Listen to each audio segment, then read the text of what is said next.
السلام عليكم أساطير HD أكشن. بطل فيلمنا النهاردة هو جندي متقاعد بيتحد مع زميله الشرس علشان يحرروا بنت من الاختطاف، لكن بسبب العصابة القاسية جدا بيضطر واحد منهم إنه يضحي بحياته علشان التاني يعيش.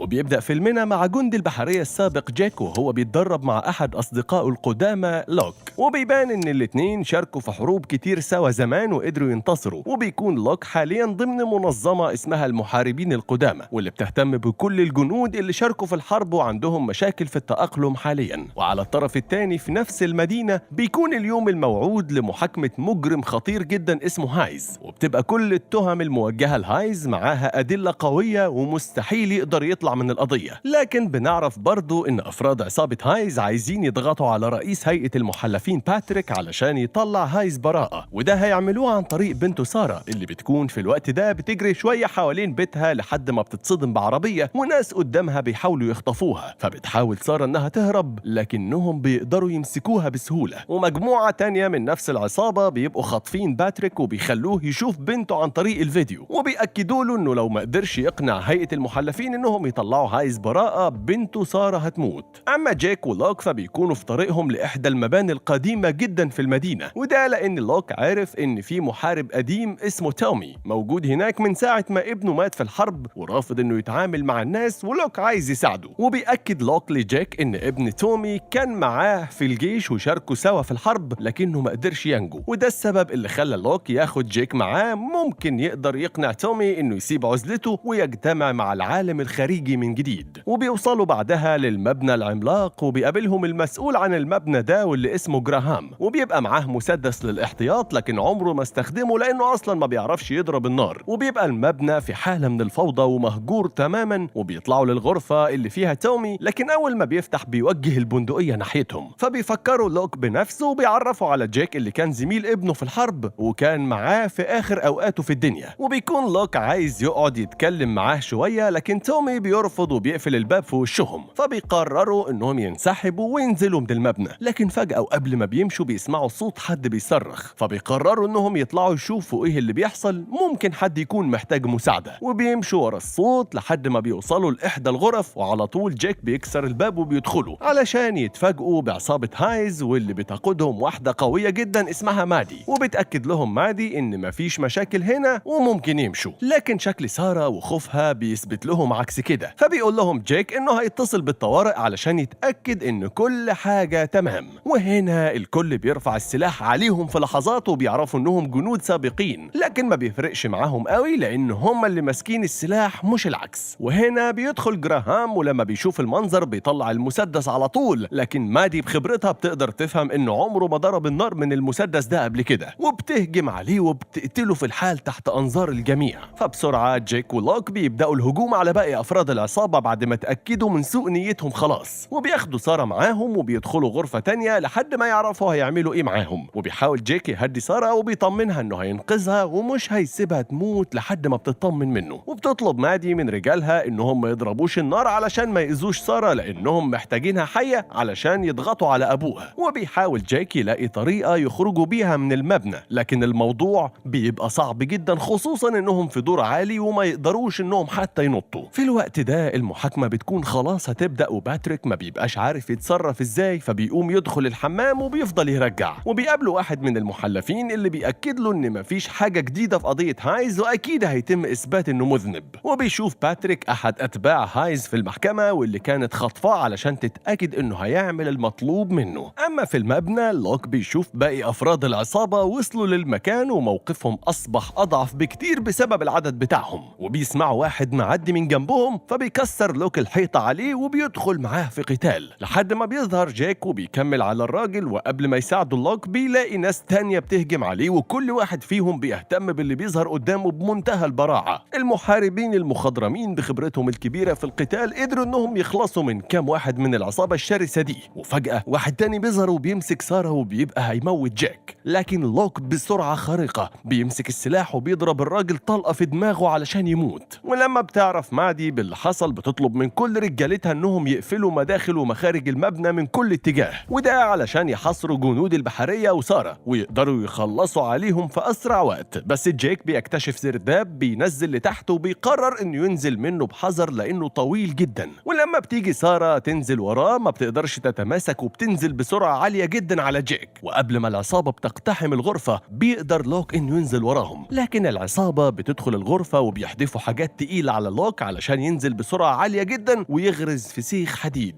وأثناء محاولات جيك انه يداوي جرح لوك بيتمكن لوك من انه يشيل السيخ من كتفه علشان يعالج الجرح في أسرع وقت بدل ما ينزف لحد ما يموت. وبيكملوا طريقهم بعدها على أمل الخروج من المبنى، لكنهم بيلاقوا مجموعة من العصابة قدامهم وعايزين يقاتلوهم من غير سلاح علشان ما يأذوش سارة. وبسبب كده بيبقى في أفضلية كبيرة لجيك ولوك المخضرمين لأنهم بيهجموا على المجرمين بمنتهى القوة واحد ورا التاني بلا رحمة. ورغم عدد العصابة الكبير إلا إن خبرة الثنائي هي اللي بتتحكم وبيقدروا يتخلصوا منهم بكل سهولة. ولما بيكملوا طريقهم بيلاقوا تومي قدامهم ومعاه سلاحه فبيطلبوا منه المساعدة، فبيوافق تومي وبيطلب منهم يتحركوا وراه علشان يوريهم طريق يخرجوا منه. بس الأول بيقعد جيك يداوي جرح لوك لأنه محتاج تدخل جراحي حالا، وبيفتكر الثنائي عملية قاموا بيها قبل كده، وبيفضي جيك البارود اللي في طلقة على جرح لوك وبيولع فيه علشان يوقف النزيف لحد ما يوصلوا للمستشفى. أما مادي لما بتشوف رجالتها ميتين بتتعصب جدا وبتقرر إنها تقتل واحد من اللي فضلوا عايشين بسبب فشله، وبتأكد على الباقي إنهم يستخدموا الأسلحة في قتل الثنائي لكن ما يأذوش سارة تحت أي ظرف. وبيتكلم جيك مع لوك اللي بنعرف منه إنه أخد طلقتين قبل كده وهو بيغطي انسحاب جيك في إحدى المعارك، وعلشان كده جيك مدين ليه بحياته لحد دلوقتي. وبيقطعهم تومي وبيعرفهم إن في أنفاق قديمة في المبنى ده وإن هي دي السبيل الوحيد لخروجهم حيين. فبيجهزوا كلهم وبيبدأوا التحرك بهدوء لأن رجالة العصابة محاصرين المكان من كل حتة. لكن وأثناء ما هم ماشيين سارة بتخبط في رف غصب عنها وبيقع من عليه كوباية، وعلى طول أفراد العصابة بيبدأوا إطلاق النار بمنتهى الشدة عليهم. لكن جيك واللي معاه بيقدروا يخرجوا من المبنى لحد ما بيوصلوا لعربية قديمة وبيحاولوا يشغلوها، لكن بسرعة أفراد العصابة رجعوا من تاني والمكان كله بقى في حالة من الفوضى بسبب إطلاق النار. ورغم عدد العصابة إلا إن الجنود الثلاثة بيقوموا بواجبهم على أكمل وجه وبيخلصوا عليهم واحد ورا التاني. ولما الذخيرة بتاعتهم بتخلص بيمسك جيك أنبوبة وبيحدفها ناحية العصابة، ولوك بيساعده وبيضرب النار عليها علشان تنفجر وتوفر لهم وقت أكبر. بس للأسف تومي بيتصاب بكذا طلقة وخلاص بيموت. ورغم إن جيك بيحاول يطمنه إلا إن تومي الخبير بيبقى فاهم إن إصابته قاتلة ولحظات وهيموت خلاص. ساعتها بيقلع السلسلة بتاعت ابنه اللي كان بيلبسها على طول وبيسلمها لوك وبيفارق الحياة. ساعتها الثنائي بيغضب جدا من اللي حصل وبياخدوا أسلحة وبينزلوا من فتحة معينة هتوصلهم للأنفاق اللي قال عليها تومي قبل ما يموت. في الوقت ده وسط المحاكمة هيئة المحلفين كلهم كانوا مستغربين قرار باتريك اللي شايف هايز مش مذنب رغم كل الأدلة اللي ضده، وبيفضل باتريك مصمم على قراره على أمل إنه ينقذ بنته الوحيدة من الموت. أما جيك واللي معاه فبيكونوا نزلوا الأنفاق خلاص وبيبدأوا يتمشوا فيها علشان يعرفوا طريق الخروج، لكن الموضوع بيبقى صعب جدا بسبب إن في طرق كتير في الأنفاق دي. فبتقترح عليهم سارة إنهم يطفوا الكشافات علشان يشوفوا ضوء النهار ويتتبعوه، وفعلا كلامها بيطلع صح وبيلاقوا منطقة منورة وبيتحركوا منها. فبيلاقوا البنت اللي كانت خاطفة باتريك قدامهم لكنها بتقول لهم إنها عايشة هنا في المبنى، ولما سمعت ضرب النار نزلت تستخبى في الأنفاق، لكنهم طبعا مش بيثقوا فيها. بس جيك بيطلب منها توريهم طريق الخروج من المكان ده ويمشوا وراها، لكنها بتستدرجهم لفخ وبيظهر باقي العصابة وبيهجموا عليهم بمنتهى القوة. وبيكون جيك في مواجهة شخص ضخم الجثة لكنه بيقدر يتغلب عليه بسبب إصراره ومهاراته الكبيرة وبيقضي عليه تماما. وبيجيله لوك بعد ما قدر يتخلص من البنت اللي كانت معاه وبيعرفوا انهم للأسف مسكوا سارة، وبيستعد الجنديين بالأسلحة علشان يحرروها ويخرجوا من المكان قبل ما يموتوا. وبيوصلوا فعلا للعصابة وبيبدأ ضرب النار بين الجبهتين، لكن عدد العصابة بيبقى كبير جدا والاتنين مش قادرين عليهم. كمان جيك اتصاب في بطنه بطلقة والنهاية شكلها قربت بالنسبة له، ولما بيحس جيك بكده بيتكلم مع لوك وبيفكروا لما أخذ الطلقتين مكانه وأنقذه، وإنه دلوقتي علشان يرد له الدين لازم يعمل زيه. لوك فهم بسرعة اللي جيك هيعمله وبيحاول يمنعه بكل الطرق، لكن جيك خلاص قرر إنه يضحي بحياته علشان ينقذ سارة وصديق عمره من الموت. وبيقوم جيك بآخر أنفاسه وبيبدأ يخلص على العصابة واحد ورا التاني بمنتهى الشجاعة، لكن للأسف بسبب عددهم الكبير قدروا إنهم يصيبوا جيك بكذا طلقة لحد ما وقع على الأرض،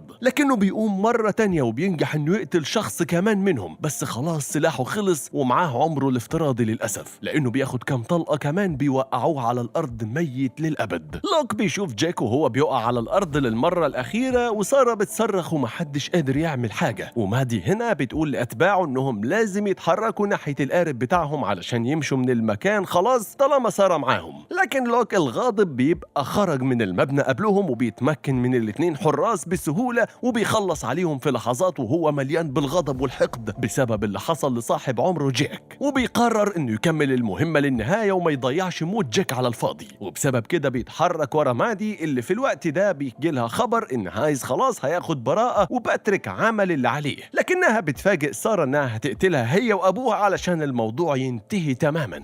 بس هنا لوك بيظهر وبيبدأ ضرب النار على حراس مادي واحد ورا التاني لحد ما بيخلص عليهم تماما. ساعتها مادي بترتبك وبتاخد المركب وسارة وبتتحرك بسرعة، لكن لوك بآخر قوته بيفضل يجري وبينط لحد ما بيوصل للمركب فعلا قبل ما تبعد عنه، وبسرعة بيتخلص من الراجل اللي على المركب علشان ما يتبقاش غير مادي وبس. مادي بقى كانت مقاتلة شرسة جدا، ولوك نفسه واجه صعوبة كبيرة في القتال معاها بسبب سنه الكبير، ومادي مليانة بالحيوية وعندها من المهارة ما يكفي علشان تخلص من لوك، لدرجة انها بتديله رجل قوية جدا بتوقعه تحت المركب وبتنزل علشان تخلص عليه. لكن هنا لوك بيفتكر حركة علمها له جيك بالحبل بتاع المرسى، وبيضرب مادي بكل قوته وبيربطها بالحبل جامد وبيرميها في البحر، وبسبب المرسى التقيلة ما بتكونش مادي قادرة تطلع من المية أو تفك نفسها من الحبل، وعلشان كده بتنزل مادي في البحر وبتتخنق لحد ما بتموت نهائي. ساعتها بس لوك بيحس بالراحة وإنه قدر ينتقم فعلا لموت صديقه جيك. بعدها بيتواصلوا مع الشرطة وبيحكي لهم لوك كل اللي حصل، وباتريك كمان بيوصل وبيطمن على سارة وبيعرفهم إن في أدلة جديدة ظهرت لهايز ومش هيقدر يفلت باللي عمله كله، وإنه هيتحاكم بعد كل شيء. وهنا بيتم نقل جثة جيك من المكان، وبيقف لوك يبص عليه وهو حزين وبيشكره على كل الأوقات الحلوة اللي قضوها سوا. سارة هي كمان بتقف مع لوك تواسيه على موت صاحبه الشجاع اللي بسببه هما الاتنين لسه عايشين لحد دلوقتي، لأنه ببساطة قرر إنه يضحي بنفسه ويموت في سبيل إنقاذ سارة ولوك.